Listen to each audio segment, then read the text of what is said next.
For his part, Mukuta starts thinking about how much money he has, which scares him because with all that money walking around out there, he is an easy target for bandits. Willen takes the opportunity to hand him two important missions: to hunt a metal lizard roaming Mount Pascal, and a herd of bloodhorned bulls living on the western plains. Our prota, upon hearing bulls, immediately imagines that it is beef. So, together with Fel, he starts laughing sinisterly. Leaving the guild, they head to Lambert's shop. He is surprised to see Mukuta, so our prota mentions that he came to look for a new bag. Lambert shows him a few, and after looking over the models, our prota decides to let Sway choose, since, after all, it will be the one to use it. The little one instantly picks one and slips inside the red boar leather bag, telling Mukuta that it likes that one. So our prota decides to buy it. While checking more accessories in the shop, he is tempted by a belt, a wallet, and some shoes. When he goes to pay for everything, Lambert refuses the payment and gives them to him, mentioning that it is a form of gratitude for saving his life and also for that luxurious feast the other night, since Lars already told him everything, but that he should not worry because next time he will charge him as usual. Mukuta happily accepts. Then the chubby, kindly old fellow asks whether he does not have any black serpent skin to spare, since, having black serpent meat, it is obvious he hunted one. Our prota gives him the bad news that he sold it at the guild. The kindly old man laments it since serpent hide is in short supply, and because of this it is even more expensive. A new serpent skin even appeared which the guild sold for a fortune to some marquises. Mukuta apologizes in his mind, since it was surely he who introduced that hide into the market. At the door, our prota promises to sell him the skin of a black serpent if he manages to hunt one, as a way of thanking him for always supporting him. Back home, Fel is thinking about serpents so much that Mukuta is thinking about them too, so he plans to make carriage to go with it. That night our prota sets about preparing dinner, thinking that he will make enough for them to say they are about to burst. As soon as he finishes and hands over their plates, those two hungry ones wolf everything down, leaving not a single scrap. They even ask for more, which our prota, all fired up, prepares. Those gluttons, stuffed, go to sleep, thus leaving our Mukuta to enjoy the moonlight while eating good food together with his beer. Cut to the goddess Ninder. She is tasting the new sweets, but while she is enjoying them, up above 3 other goddesses watch her furiously. The next day we see the 2 of them in front of the lizard's nest. Mukuta wonders where the metal lizard might have nested, to which Fel, with his sense of smell, finds the nest entrance and immediately runs in that direction. Entering the cave, they see the lizard eating. Our protagonist, using his ability, discovers that it is a mithril lizard, the legendary metal of fantasy worlds. Fel explains to us that this mineral is light, hard, and quite compatible with magic, that is, it can absorb and disperse magic with ease. Mukuta supposes that will be a problem for Fel. However, by hurling a lightning blast at the lizard, he ends up cooking it. Our protagonist offers his deepest condolences and proceeds to stow it in his item box. Then he sees mithril fragments scattered on the ground. Picking them up, he imagines using accessories made from this metal, and even a suit of armor.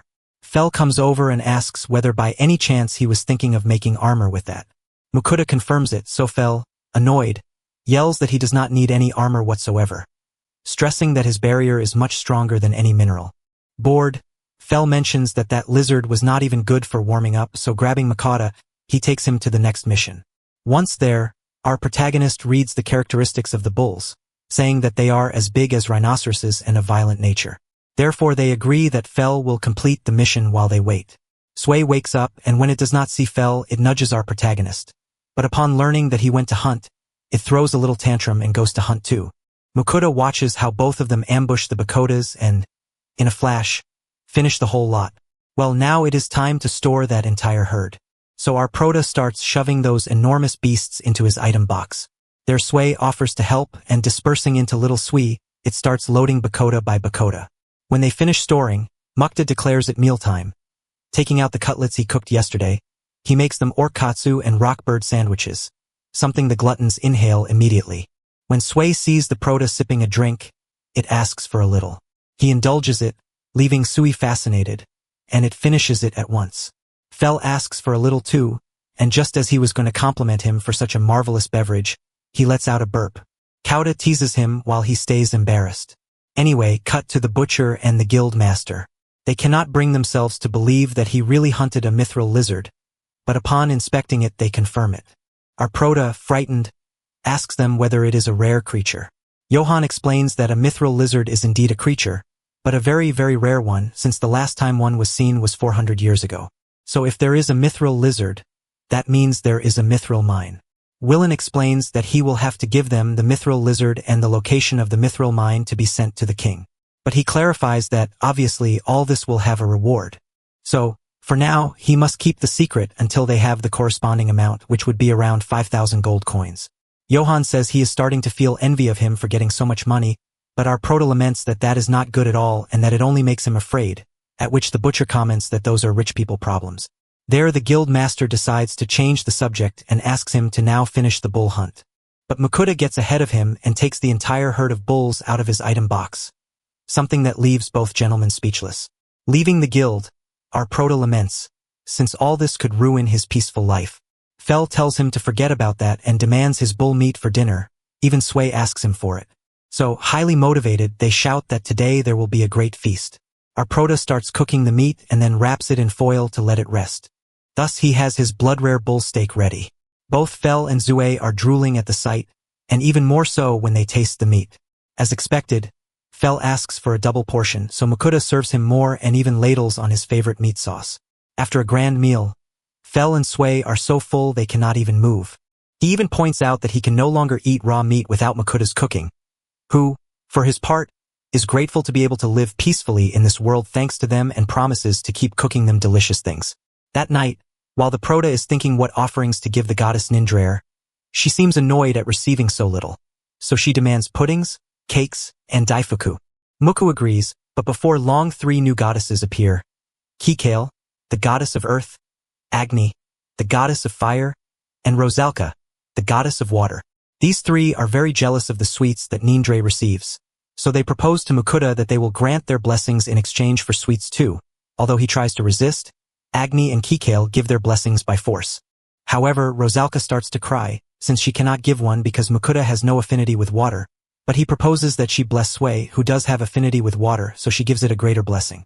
The other goddesses question her decision, but she reminds them that, compared with them who grant blessings every decade, she grants blessings every century, and that is why the creator god is angry.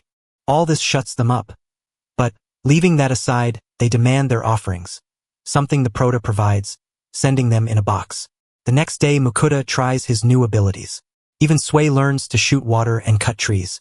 Seeing this, Fel, excited, wants to train with Sway, but Mukuda refuses because it is still little. Then the Proto sets about creating a little stone house, which leaves him very proud. However, Fel returns with a black serpent and reminds him that he promised one to the merchant. By the way, he asks for food, same as Sway.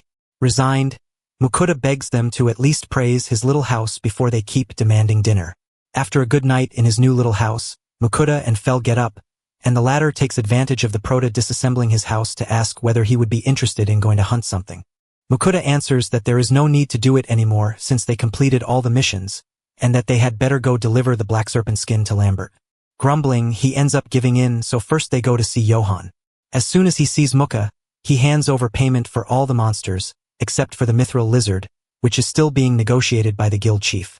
Mukuda asks a small favor.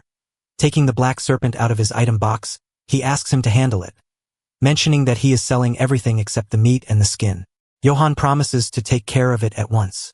Meanwhile, the Proto steps out and takes the opportunity to cook. While Mukuda and Sway cook, Fel stands watching. Thus they finish preparing their blood-rare bull hamburger steaks and General Orc. As usual, Fel is fixed on that exquisiteness, and once he tastes it he cannot stop eating.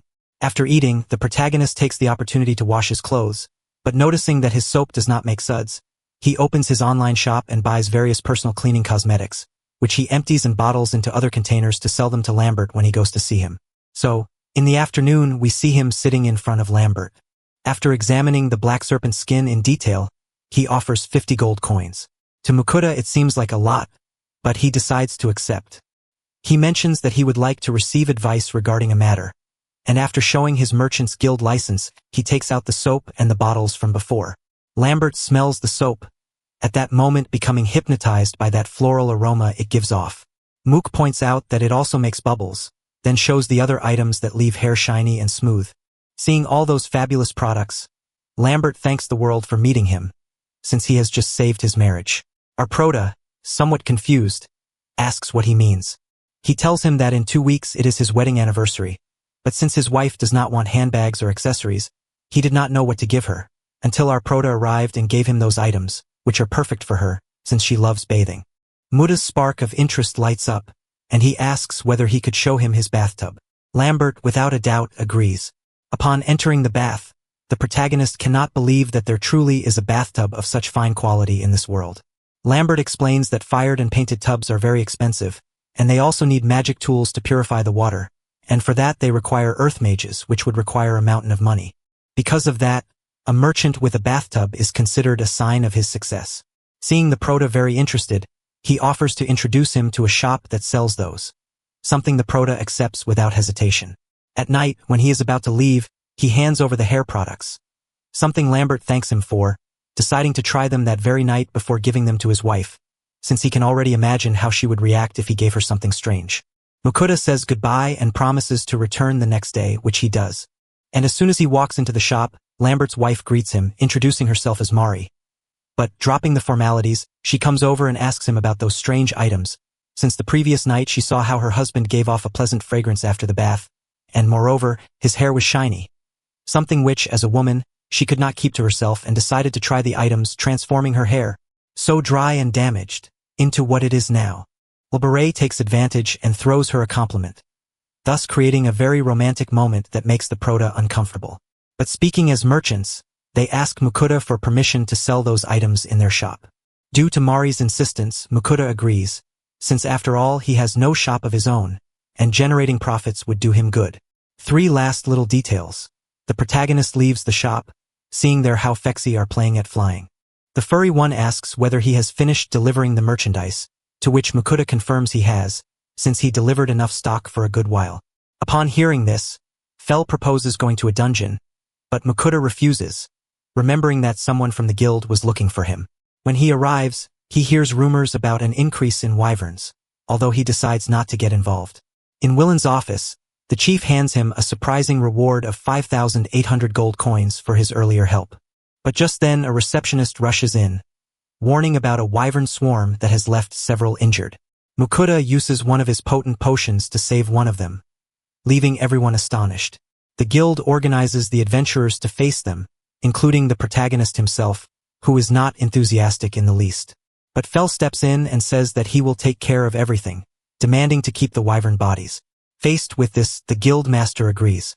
And although Fel rejects the others' help, Mukuta finds himself obliged to go as well. On the battlefield, Fel speaks into his head to teach him how to hunt. With his grand advice, Sway manages to bring down a wyvern by aiming at its wings, and Fel finishes it. Thus together they exterminate the swarm. Meanwhile, Mukuta, hidden, witnesses everything with fear, although he also sees how his little Zue is looking more and more like Fel. Just when a wyvern attacks him, Sway saves him, giving Fel time to decapitate it. After the tremendous battle, hungry, the trio stops to eat. Mukotal prepares breaded bull chops and orc cutlets, and they enjoy a banquet together. Meanwhile, back at the guild, everyone waits for them to return, fearful they may have failed.